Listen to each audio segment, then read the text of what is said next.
Let's go racing here at Knoxville. Only the best go three abreast. It is showtime at Williams Grove Speedway. Ladies and gentlemen, boys and girls, here at Eldora Speedway, it's showtime! You got them for a rep. Often imitated, never duplicated. The greatest show on dirt, the world of outlaws. It's time to sit back, relax, and enjoy because, ladies and gentlemen, it's showtime!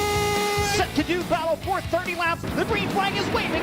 Hello again. It is Wing Nation presented by Sage Fruit. Talking sprint car racing, our favorite time of the week, and we are so glad that you have joined us. We are live in Concord, North Carolina. Well, if you're watching us Tuesday at noon, we're live. If you're watching us later on, well, you missed us live. But we are here in Concord, North Carolina, and joined, as always is the case, by Erin Evernham. Hello, Erin. How are you? I'm doing well. How are you? I am well. We're in that post-Knoxville era. The High Limit Series is messing all of this up. Yeah. Because we cannot enjoy the post-Knoxville hangover and quiet because they're racing tonight, which is all good. I like it. I don't want to be, sadness of Knoxville. It's good. Right. We got something to get back on the wagon. Got something to get back on the wagon with. But, but Knoxville Nationals, it just appears like it was wild event.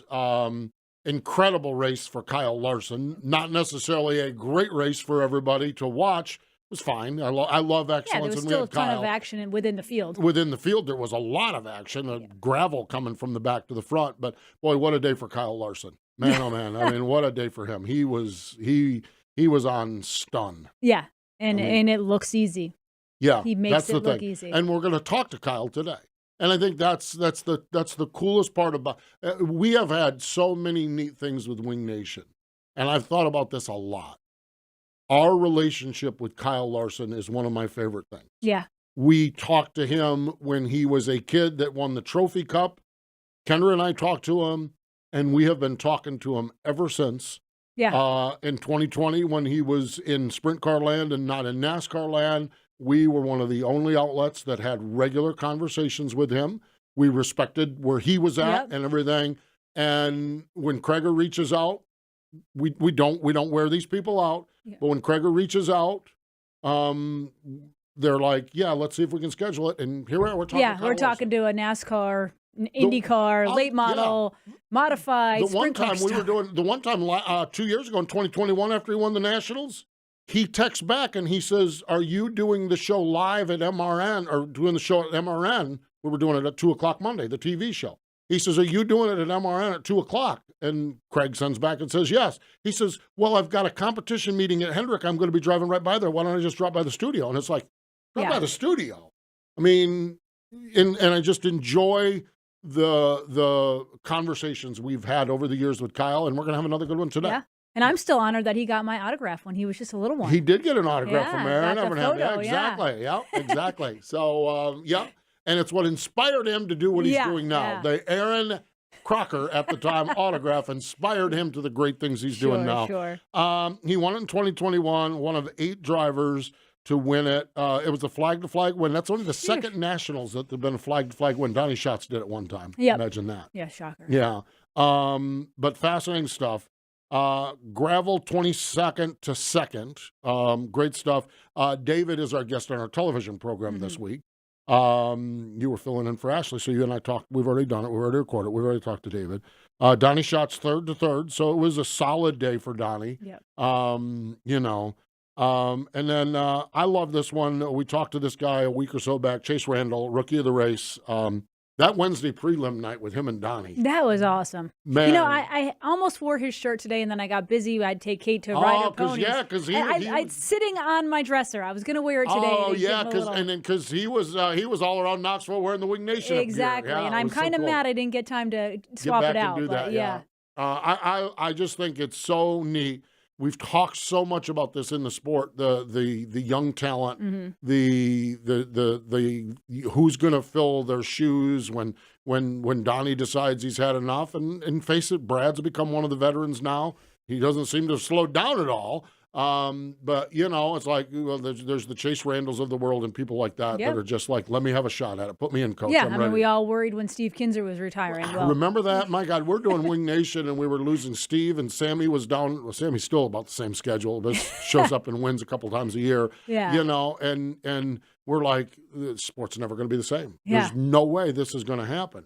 And the sport has exploded since. Yes, and it's good to see him still enjoying himself at the Knoxville. Yes. Julie Delansky had a picture of looked like the king and his court.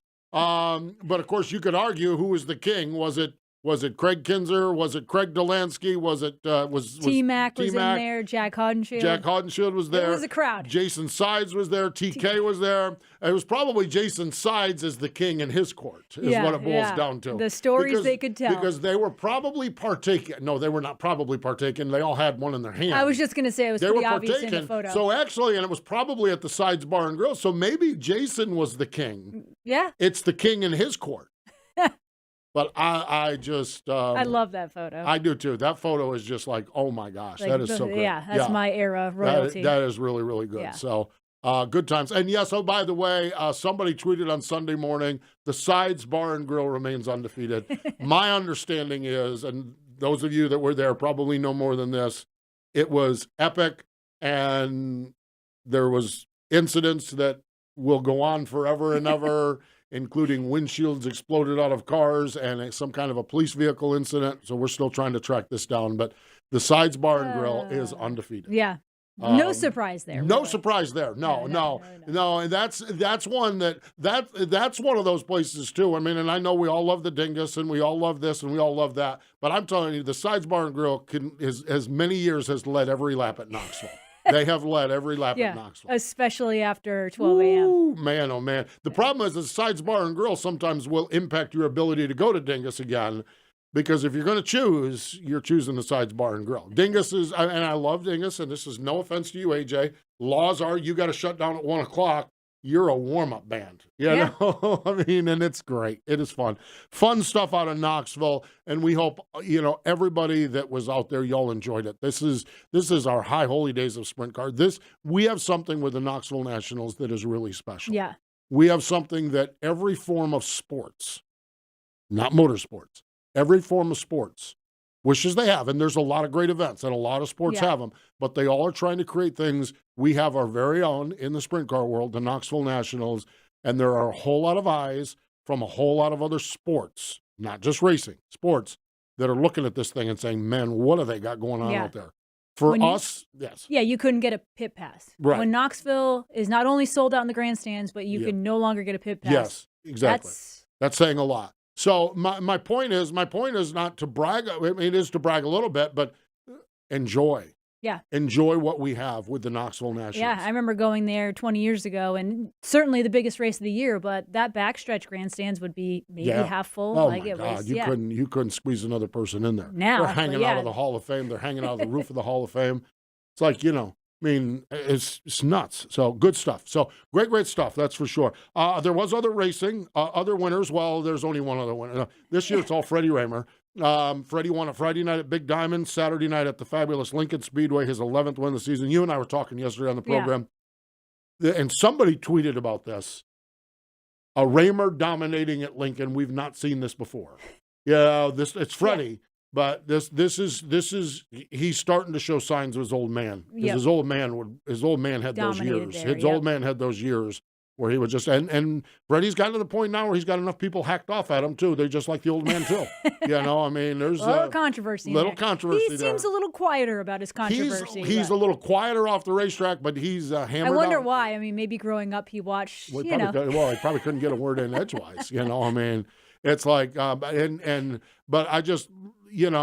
We're here and we're done with Knoxville and we've got the Jackson National. We're going to talk to Doug Johnson also, or Kyle Larson and Doug Johnson. But then what comes up in September. Yep. It's the Pennsylvania Month of Money. And it's just, that it's going through the roof this year. It's going to be insane what's going to happen there. And it's going to be fascinating to watch and to see, because the Dirt Classic's at Lincoln, so we'll see where Freddie stacks up there. But he picked up wins 13 and 14 on the season, Big Diamond Lincoln. I like this one too. Dale Blaney picked up his third win of the season at Clinton County. Dale had been away from the sport, and it's really, really nice. And here he is, 3 wins. I'm not busting on Dale at all, but like his last season or last couple of seasons, he might have gotten 3 wins, but he struggled. Yeah. I know he had told us in the Zemco car he had not won in a long time in the Zemco car. Yeah. And so, good to see. Good to see, that's for sure.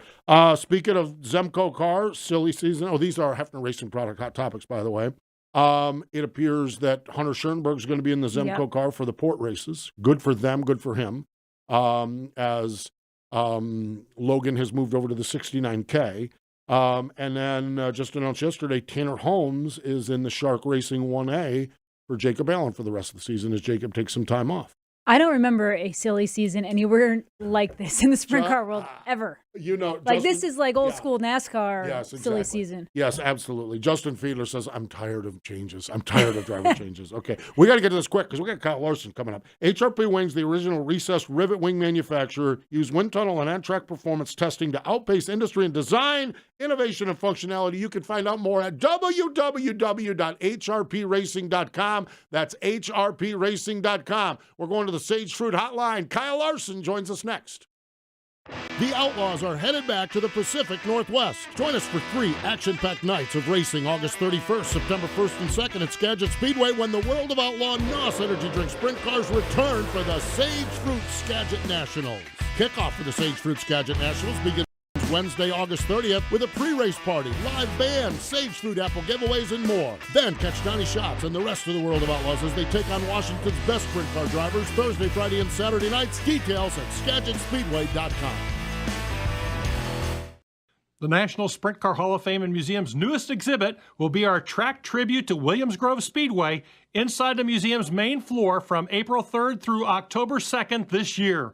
You'll learn about the beginning of Williams Grove Speedway and the evolution of sprint car racing on the East Coast through 8 of the iconic big cars and sprint cars that made up the history of Mechanicsburg, Pennsylvania's Williams Grove Speedway.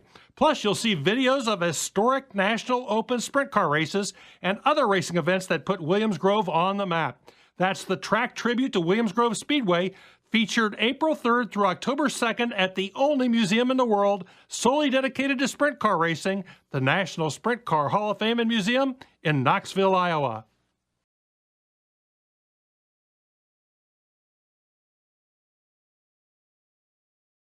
Back it is Wing Nation, presented by Sage Fruit. Having the time of our life, we are. And they had the time of their life at the National Sprint Car Hall of Fame and Museum out there. A lot of pictures I saw. I missed it this year. Sounded like a good time. Sounded like a real good time. That's for sure. Yep. So, are we good here, Craiger? Well, we're working on. Okay. Just let me know, Craiger, when we got when we got Mr. Larson on the phone. Let's do that. But let's talk about Sprint Car Hall of Fame birthday calendar because one of my favorites. Later on this week, let's do Hal Robson, Granville Henry, Hank Henry, John Mahoney, Dick Wallen, Steve Stapp. Guy Forbrook has a birthday coming up. Yesterday is the birthday of one of my favorites, Ron Shaver, the 2012 inductee into the National Sprint Car Hall of Fame. Ron started his career in the 60s and 70s with drag racing and was the premier engine builder in drag racing. And if you don't believe me, mention his name to Cruz Pedregon. Because when you mention his name to Cruz Pedregon, it's like royalty. I mean, and the Pedregon family goes back in sprint, goes back in drag racing forever. Yep. And he was like, you know, I mentioned something about doing this with Ron Shaver, and he's like, wow, Ron Shaver, yeah. I'm trying to get him to build this engine for me and that engine for me and everything else. So he was convinced to go and build a couple sprint car engines, and he had success with Bruce Brahm Sr. and Bruce Brahm Jr. and Dean Thompson. And then a guy by the name of Kenny Woodruff took him under his wing. You've heard of Kenny Woodruff? Yeah, a time or two. Yeah. It started in the Danny Smith driven Gambler car, and it moved to California with Brent Kading, and it moved to Ohio and across the country with Dave Blaney, and it moved to Oklahoma and across the Midwest with Bobby Davis Jr., and it moved also to Donnie Schatz. And I started to type, you know, Knoxville Nationals, and I'm like, I just wrote this out. He has won every major race multiple times. I mean, Ron Shaver is a genius and a wonderful guy. Wonderful guy. I've had a chance. Our Thursday night tradition at PRI has been Kelly Westfall And, of course, Westfalls are involved with the shaver, with the engine deal. Kelly, and when Ron is at PRI, Ron's part of the dinner party, Terry Gray and Morgan, and we end up with a whole bunch of the Memphis sprint car fans, sprint car community as well. We just go to Buca de Beppo. And yeah, I know. Ron Shaver is equally has great prowess in that restaurant as he does on the dyno. We go in there and we've just had the most wonderful visits. I mean, he could not be a more down-to-earth, wonderful guy. And you're talking to him and you're just kind of BSing and hanging out, and all of a sudden it's like, whoa, wait a minute, this is Ron Shaver. Yeah. I mean, and we're just so fortunate in the sprint car world to have people that are geniuses and that you can communicate with and relate to. And I went out to his shop one time and did a piece for a dyno company I was doing some consulting with, and just sitting in his office talking to him, and it's like, oh my gosh, I just can't believe this. He just is a wonderful person, and it's so exciting to see him honored as he has been since 2012. So we're 11 years into it, and forever enshrined at the Sprint Car Hall of Fame. So just phenomenal stuff, and I love that place out there, and that's what I love about it. So really, really cool stuff. Yeah. I missed getting there this year. Yeah. So did the gift shop. The gift shop sales were down. Gift shop, that's what I understand is gift Kate shop and I sales. do it pretty good. Well, even Ray in his books. Yeah, we all kind of. Ray, the books out there. That's his favorite area. Yeah, see, that's an area that up until the last year or so, I just keep right on walking. Yeah. But I've become a reader now, and I would be in trouble there. I would be in trouble in that So section. we do a good job. But, that's why they have online sales. Online, sprintcarstuff.com. That's www.sprintcarstuff.com. And you can do that. Also want to tell you, and we always talk about this, and of course they have the Salute to Williams Grove and all the events last year. I saw some pictures. Shane Carson looked like he had. Oh, gosh, My gosh. Shane Carson. That autograph I love that he just takes it under his wing and it's his thing, and he gets it's his baby. And everyone loves Shane, so everyone's willing to do the autograph you're not going to say no to Shane Carson. Exactly. Because he's just that guy. He's that guy. So you're not going to say no to Shane Carson, so he does the autographs. You can find out more at Sprint Car Hall of Fame, sprintcarhof.com. That's www.sprintcarhof.com. Let's go to the Sage Fruit Hotline. Joining us fresh off from that win on Saturday night at the Knoxville Nationals, it's Kyle Larson. Hello, Kyle. Welcome back to Wing Nation. Hey, how are you guys? We are fantastic. Just kind of describe, you're a few days removed from it, 3 days after now being a two-time champion of the Knoxville Nationals. What does it mean to you? What's your put your arms around what Saturday night was to you? Yeah, no, I mean, it's definitely great, right? I mean, we all dream of winning the Knoxville Nationals, and now to be able to do it twice, and in the second time have a near perfect race for us, leading every lap and never really being challenged too hard was something you dream about. So Paul Silva had the car amazing, and was just a lot of fun to drive. It made the decision making I had to do behind the wheel a little bit easier, knowing that I had such a good car. So just a solid week all around, and great to get another big win. Kyle, you talk about having a near perfect car. I have no idea what that's even like at a place like Knoxville. You talk about not having that much pressure. What is it like to run the 50 laps and break that race up into almost 2 sprint car races? And did you make any changes at the halfway point? Yeah, no, we didn't make any changes at the halfway point. Just put on 2 rear tires there, and the track was kind of transitioning just before that break. We ran the bottom for quite a while until I caught traffic, and moved up that last run before the break, and I felt really good. So I didn't really ask for anything. Paul said we were also really good. So just didn't make any changes, and once we restarted, just tried to continue doing what I was doing, and when I caught traffic, just try to make the right smart decisions. And the track there, the last probably 15 or so laps was starting to take a little bit of rubber on entry, so I got really nervous because, a lot of times when that place takes rubber, it takes it really quickly and it moves down the racetrack really fast. So I just didn't want to get caught off guard, but it didn't seem like it was moving down the racetrack very quickly. So just kept pounding the top a little bit, and I could watch the big screen too and see, gravel was was making charge throughout the race and all of that. But I figured if they weren't showing me, that must have meant I was doing decent. I was going to ask you about the big screen again, because I heard after the race you say that you noticed that Gravel was in second and you knew he started in the back of the field. I mean, I know this is a topic in sprint car racing. People want the big screens gone, but how much time do you have to actually look at it? Like when I was racing, it was like I'm holding on for dear life and trying to figure out where I'm going. How much do you get to actually look at it? Well, I mean, the way it is at Knoxville, you really can only look at it when you're coming off a 2 and down the backstretch for just a quick second. And, the quality of it, like behind the wheel for us is not that great. So it's kind of hard to depict like who is what and who they're showing, when you're so far away from it, being on a half mile. A lot of times, like on a quarter mile, you're much closer to the big screen or it's positioned, middle of the straightaway or whatever, so you have time to look at it while you're in the corner. Where Knoxville, you don't have as much time and you're so far away from it that it's kind of hard to see. So, I mean, it's beneficial for sure. I mean, when you're leading, but it's definitely not. It's probably the toughest big screen I feel like to look at. So, but when you're leading, it's definitely a tool. But I would say if you're any other position besides the lead, you're never looking at it.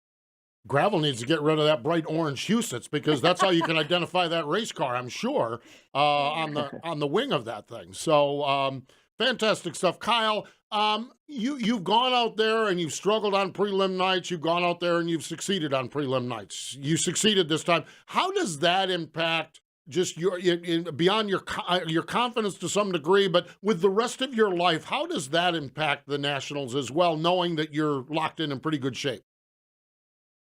Yeah, definitely. The prelim nights at Nationals are really intense, because there's a lot on the line. We don't typically qualify like the greatest, but we're not bad either. And we usually end up starting in, the 7th position, which is the worst spot to be in for the heat race. So, which is where we ended up again this year. And, but it worked out. We were in a later heat and the track was pretty good. And, we were able to get a good start. So it's all about getting through 1 and 2 good the first corner, and thankfully we were able to do that this year. And then just get to work after that and passing some cars, and honestly did not expect to win that heat at all. I was hoping just to get to the top 4 and then go racing in the feature. But it's tough. It's so hard for guys who qualify decent to transfer. So then if you don't, if you qualify, like we qualified, I don't know, 9th or something.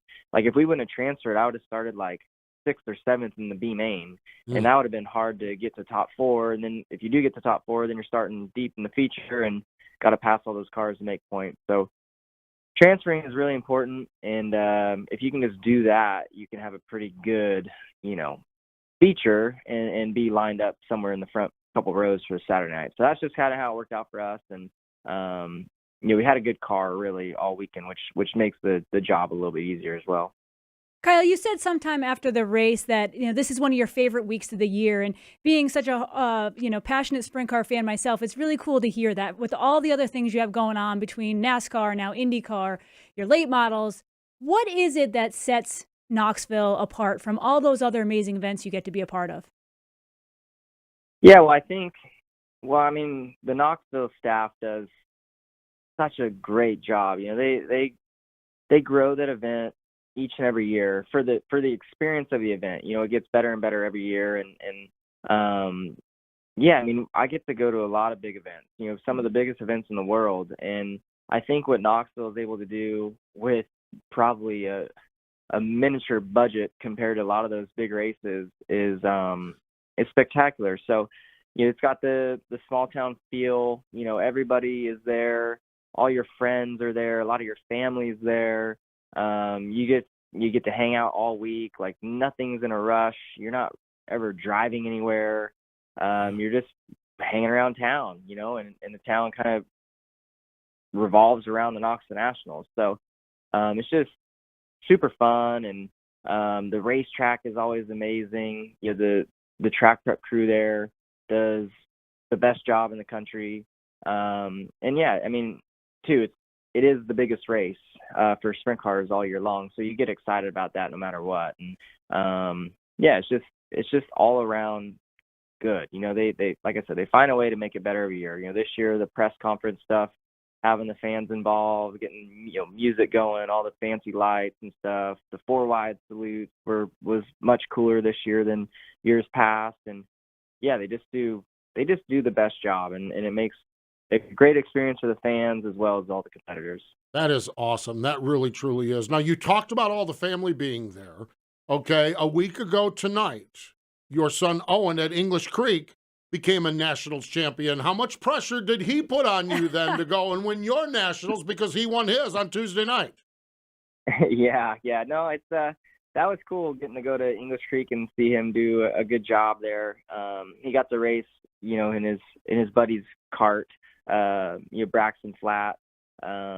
He's his teammate, I guess, with Chad Boat in the junior sprint. They have a bunch of go-karts, and so Chase, Braxton's dad, put together a kart for him to run. So huge thank you to them, because he really enjoyed it and had a good time hanging out with them for the week that he did. And yeah, he did a good job. He got his second win. He was bummed. He almost won. I think it was called Sebastian Speedway. He was leading and got spun by a lapper with like 2 or 3 to go. And I guess that one paid like $1,000 to win. And Owen loves, money. So he's a lot like his Uncle Brad. So he was pissed. I guess he was crying and really upset. So it was good to see him, come back and win the next race. And yeah, so he's been doing much better this year, and he's really been enjoying racing a lot more. So it's been fun to kind of, I can't go to all of them, but it's been fun to send him off with his friends and go racing and trying to make memories with his buddies. That's awesome to hear. I think one of the last times I saw Owen, which was maybe a year or so ago, I think he had decided he wanted to retire. So I'm glad he came out of retirement and is doing so well. Kyle, you talk about family being there in Knoxville. Obviously, your brother-in-law is Brad Sweet. I saw your mom and dad were there. Your in-laws were there. How neat is it, like you said, to have that family support, but to be there all week long with them and with the kids? Yeah, it's great. It's which, I mean, we get together a lot, but like it's different when we're at Knoxville, because we're all camping right by each other. We're hanging out in the camp spot, cooking, just telling old racing stories, stuff like that, all week long. So it really just brings not only you and your family closer, but even the moments that you get to spend with your friends. You get to build on the memories that you guys already have and make more of them. And it's just I don't know. I can go on and on about how special Knoxville is, and it's just everything about it is just amazing. Amazing indeed, that's for sure. You win the Knoxville Nationals, you haul it off to Indy, where you unveil your Indianapolis 500 car. What is is that starting to become real? Seeing the car, the reaction. What is the impact? What's the reaction of the Indy 500 been like? Yeah, no, that was definitely a special. Gosh, I don't know. It was probably only like 8 or 10 hours between winning and then unveiling that next morning. But yeah, no, that was really cool.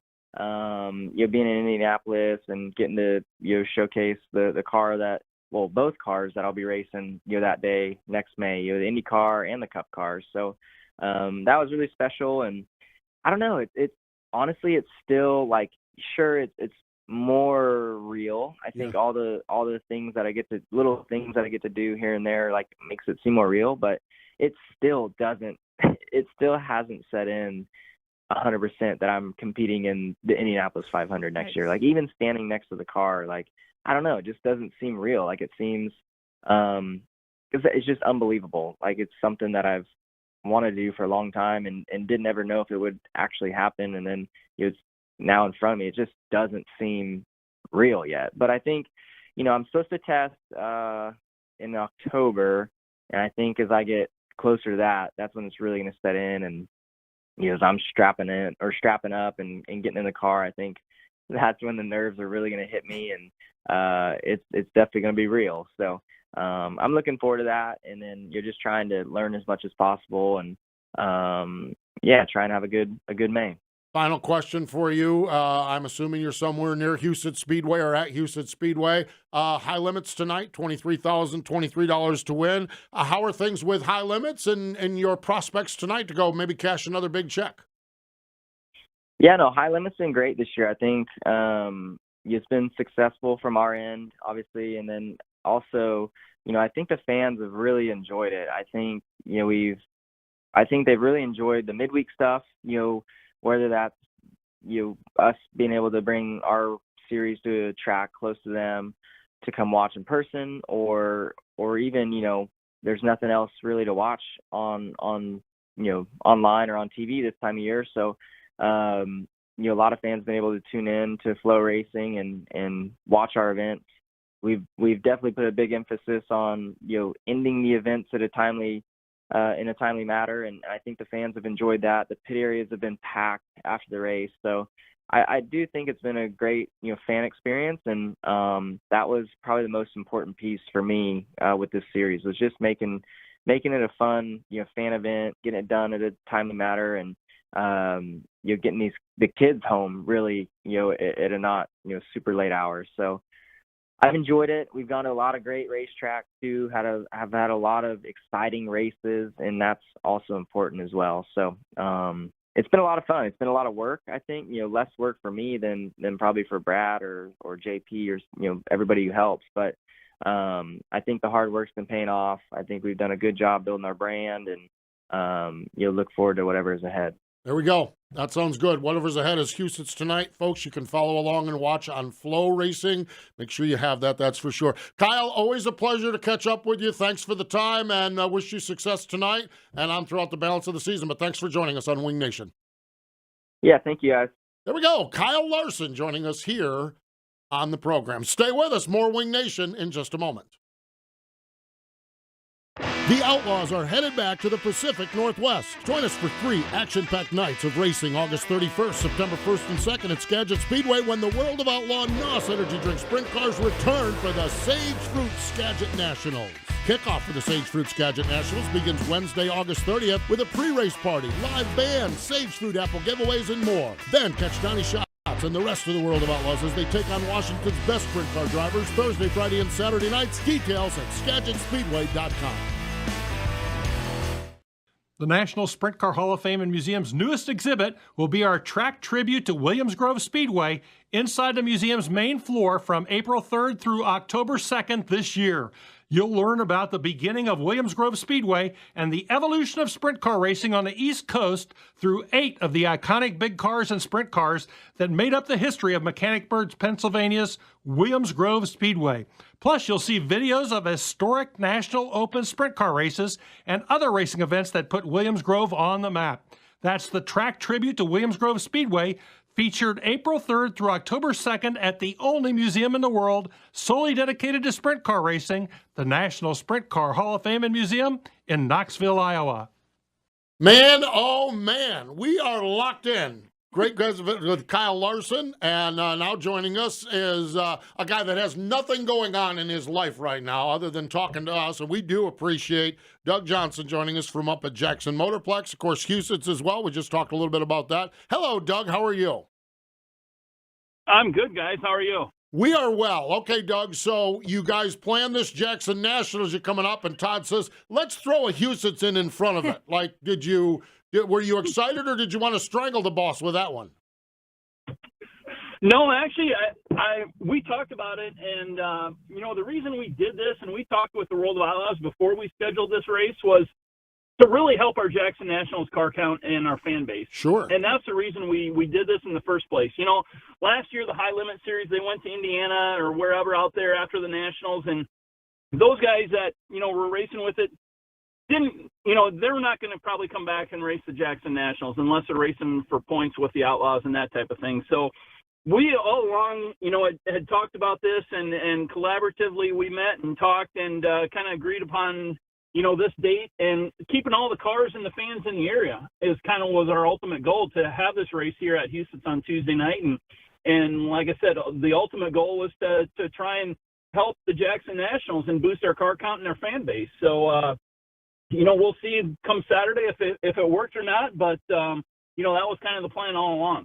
Doug, I was just going to ask you if you saw that kind of paying off, if you know that some teams are now going to come to Jackson Nationals that maybe hadn't planned on it, or what is the hype like in knowing how many people could just stay in town and do both these races? Well, I'll tell you, Erin, I'm more excited for the Jackson Nationals than I think I've ever been, since Todd bought the Jackson Motorplex. And just for that reason, there's a lot of hype. I stopped there Sunday on my way home from Knoxville, and the number of campers that are already in Jackson was phenomenal. So if we can continue to build that and get more and more fans there, I think hopefully we can keep this date in the long term and continue to grow the Jackson Nationals. That's our ultimate goal, is to make that, build it back up and get it to one of the marquee events in the entire country again. Well, you guys are certainly pointed in that direction. Now, I'm looking at all of the festivities, Doug, and Agco Jackson Nationals.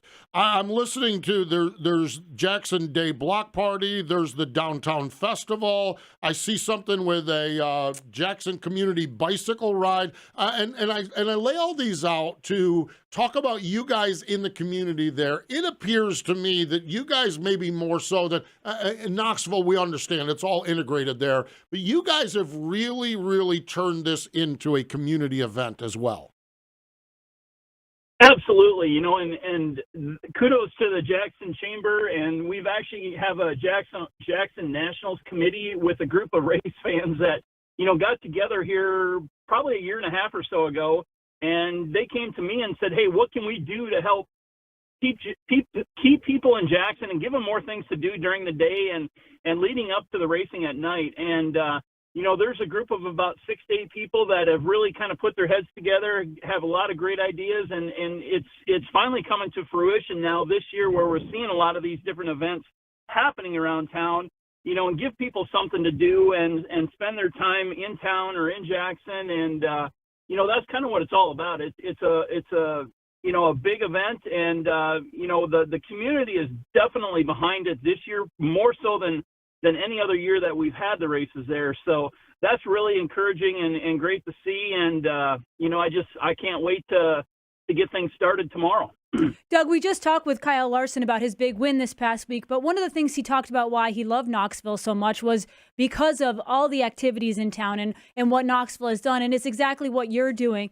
You kind of hit on it, but how important is that for your people that are going to come in for multiple days or go from Houston to Jackson to have those things during the day that you guys keep adding to? Since we've been there, I think there's even more activities every single year.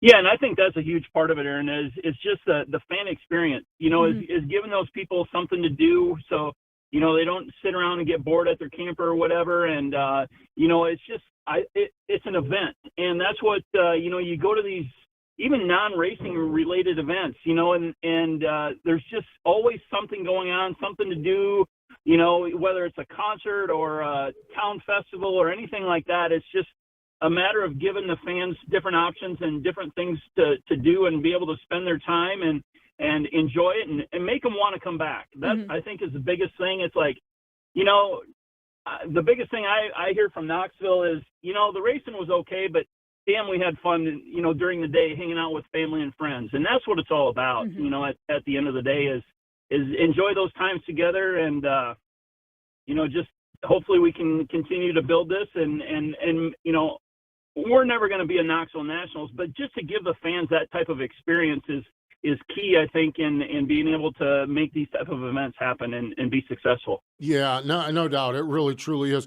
You guys have, it's always been, and you and I have talked about it, and we've talked a little bit on the air, the challenge of Jackson. Houston's, we understand, that's Sunday night tradition. You guys have gone regular, you've gone specials only. One thing you guys did this year with Jackson is you did this Battle of the Border War, where you did, Jackson one night, Knoxville the next night, and Houston's the next night. You paid $10,000 to win each of them. Beyond the Nationals, are you finding your groove with what's working in Jackson, Minnesota? Well, I don't know. It's still, like you said, it's still a struggle to get people there. It's a small town, and a lot of the race fans, I look at, it's hard to get, I would say, that younger race fan in Jackson, whereas out here at Huset's, it's, you know, our younger fan base is a lot stronger just because of the population. And I think that's just the nature of the beast. There's not a whole lot we can do about that. Just where Jackson's located, that's the way it is. But, you know, I think we've actually, Todd and I had meetings last week with John McCoy and Jason Reed, and we're working really hard with Knoxville to come up with more dates for those border battles like we did this year.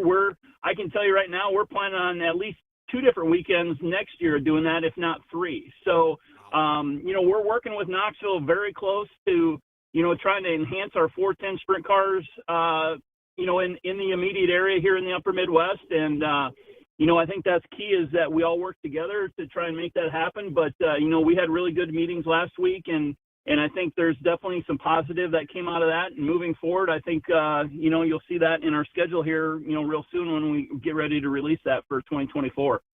Doug, you know, talking about overcoming those obstacles, we've seen what you and Todd have done with this racetrack from the first year we went there to do Wing Nation till now.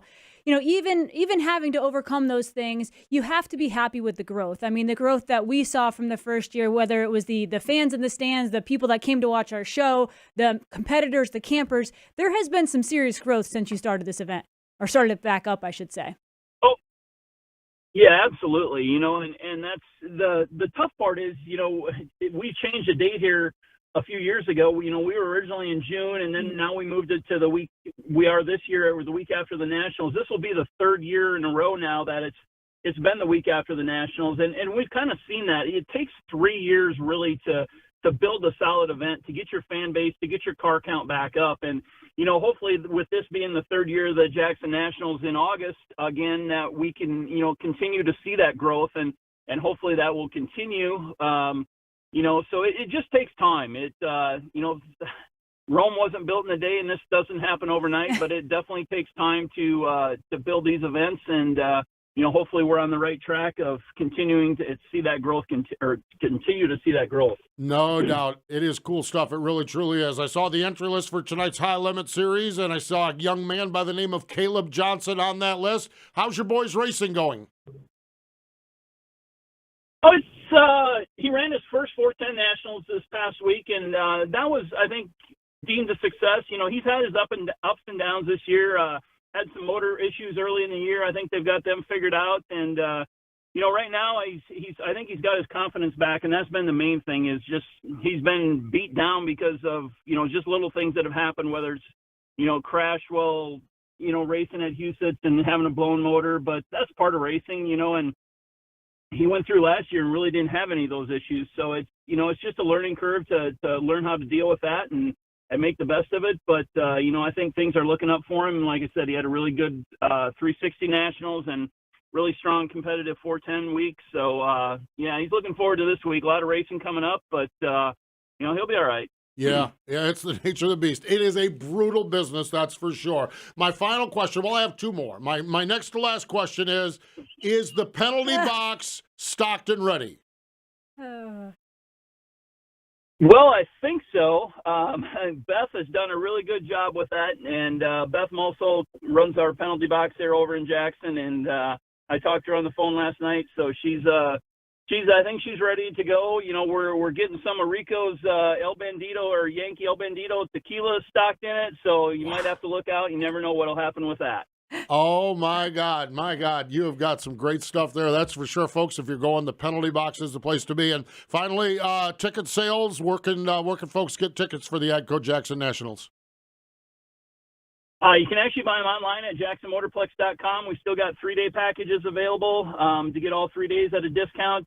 Or we'll also have tickets available at the gate. Our box office will open at 4 o'clock every day, Thursday through Saturday this week at Jackson. But there's still a lot of good seats available, and fans can purchase them online before they get there if they so choose. Well, Doug, we wish you the best this weekend up there tonight at Huset's and then under the Jackson Nationals. It's such a special event, and we appreciate you taking some time out of your busy week to share it with us. So thanks for joining us. We wish you a good week up there, Doug. Thanks a lot, guys. I appreciate you having me on. There we go. Doug Johnson joining us, the GM up at Jackson Motorplex and Huset's Speedway. Stay with us. More Wing Nation in just a moment. The Outlaws are headed back to the Pacific Northwest. Join us for 3 action-packed nights of racing August 31st, September 1st, and 2nd at Skagit Speedway when the World of Outlaw NOS Energy Drink Sprint Cars return for the Sage Fruit Skagit Nationals. Kickoff for the Sage Fruit Skagit Nationals begins Wednesday, August 30th with a pre-race party, live band, Sage Fruit apple giveaways, and more. Then catch Donnie Schatz and the rest of the World of Outlaws as they take on Washington's best sprint car drivers Thursday, Friday, and Saturday nights. Details at SkagitSpeedway.com.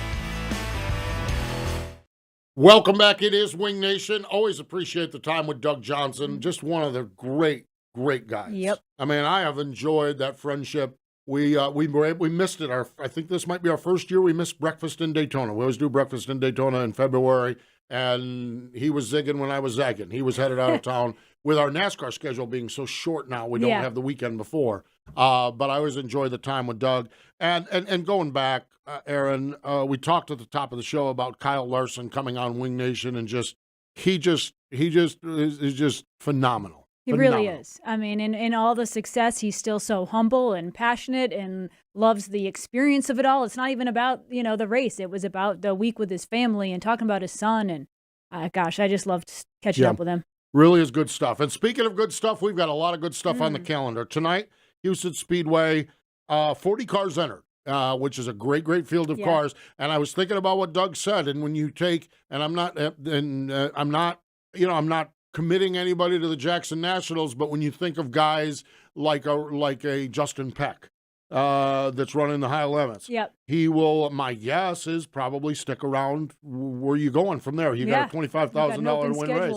And I think it's guys like that, maybe the Sam Haferteep Juniors of the world, people like that. I think that this Tuesday night deal is going to bolster the Jackson Nationals, and I think that's going to be great. So that is tonight, the High Limit Series on Flow Racing. 40 cars entered, 23,023 to win. World of Outlaw NOS Energy Drinks, the 45th annual AGCO Jackson Nationals, Thursday and Friday, 10,000 to win. Saturday, 25 grand to win. Starts tomorrow with a golf tournament, a hauler parade, and a fan fest with the Fat City All-Stars playing music. Go see the Fat City All-Stars. You can go to the penalty box, the beer barn.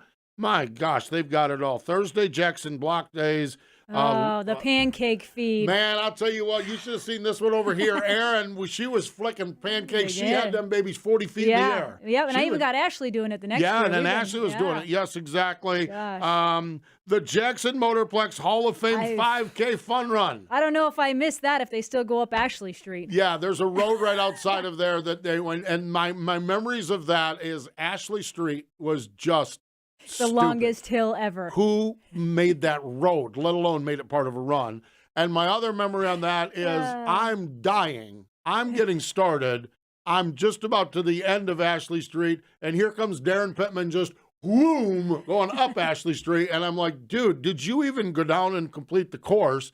And he went back and he took a shower and he had lunch with his family, and then he came out and watched me finish the race. I mean, I'll never forget. I'm like, oh my God, dude, Darren Pittman is a machine. Yeah. And he's like, I haven't run in 3 months. And I haven't run in 3 months. It's like, oh my gosh. Well, you're making up for it right now in this one run. Well, you know what? I got to say, I beat both of you. Yeah, you did. Yeah, because I drove up. You stayed. You stayed in the hotel. Ashley Street. I have nightmares about Ashley Street. And I love this. And I mentioned this, and I couldn't quite know the Jackson County Friend of the Trails family bike ride. That's neat. I love that too. And Doug talked about that. Beanbag tournament, live shows before the race, the Jeremy DeWall band after the races each night. It is going to be big. Folks, I am telling you, you will not regret. If you're on the fence and thinking about going out to Jackson, whether you're just going out for Saturday or going out for the weekend, it will become a regular stop on the tour. It is that good. So great stuff. All-Star Circuit of Champions, Friday night in Dundee, New York at Outlaw Speedway. Saturday, 10 grand to win at Utica Rome. Sunday, 10 grand at Selinsgrove. Port Royal has the Dream Race, 25 laps, twin 25, 10,000 to win each. One of those is the Greg Hodnett Classic, as they've juggled the schedule around. And Erin, the IRA is at Wilmot and Angel Park. Cornfest at Angel Park. That's another one. I love those racetracks. I do too. That's another one. Boy, I'll tell you what, we're in a little bit of the Knoxville hangover, but there's a lot going on in the sprint car world. Sure. No time to, and the thing of it is you got one guy that left Knoxville happy. You got some other guys that are like, okay, it was all right. And you got a whole bunch of people like, I got to win Houston's on Tuesday night. I've got to win the Jackson Nationals. Yeah. I've got to salvage. I got to pull this thing out of the fire. And we've also got, and one of my policies, one of my protocols, don't talk points till after the Nationals. We have got that World of Outlaw point battle. It's close. It is close, and it is epic. Yeah. So we have got a lot to look forward to as we roll closer and closer to the fall months. And let's hope we get to double-digit temperatures, for God's sake, around these parts. Oh, my gosh. It's like been brutal. This summer has been brutal. This summer. It is nasty outside today. It is nasty. Yeah. The dew point, the humidity, it's ridiculous. Yeah, it's gross. It just is. I went and ran last night like a I did dummy. too, and I Did you really? Yeah, it's and like, the pace was awful because my heart rate was like through the roof. Oh yeah, it's like it's brutal. You know, I mean, it's worse than Ashley Street up in Jackson, Minnesota. You imagine if we had that heat with that hill. No, we Not a wouldn't. chance. We'd have been Ubering or call Kreger and say, Kreger, we're taking your route up the hill. Like I said, I drove up Yes. Ashley Street. Yeah. Ashley Street, yes. I'm telling you, that's a tough drive, let alone Yeah. run. I mean, I was the first time I drove up Ashley Street, I was tired by the time I got to the top, let alone ran. Yeah, my foot was hurting from hitting the gas. Yeah, I'm sure. That air conditioning was a little bit too chilly. Exactly. Yeah, bless your heart. Exactly. That's our producer, Kreger, chiming in with useless information. That That's what I'm all about. I'm Mr. Useless, right? Yes. Oh, we have said that for I years. know. We have said that for years. In fact, that's what Kendra used to call him. No, I'm just busted. Good times, that's for sure. And really, really fun. This week, by the way, tonight, if you're going to Huset's, Justin Peck will have the souvenir trailer there. Sky's going to have Wing Nation gear. So if you're going to Huset's, grab your Wing Nation gear. You can also go to www.shopwingnation.com. That's shopwingnation.com. This week, Wing Nation television show presented by Sage Fruit. David Gravel is our guest. It's Wednesday night on Rev and Friday afternoon on MAV TV. So good stuff. And then we drop it on our social media channels Saturday morning. We'll drop that there. So David Gravel, really fun stuff as well. Erin and I did that earlier this week. So there you have it. Fun stuff. Yeah. Good times. Great show. Yes, indeed. We appreciate Kyle Larson and Doug Johnson for joining us. More important, though, than all of that, thank you for joining us this time on Wing Nation, presented by Sage Fruit.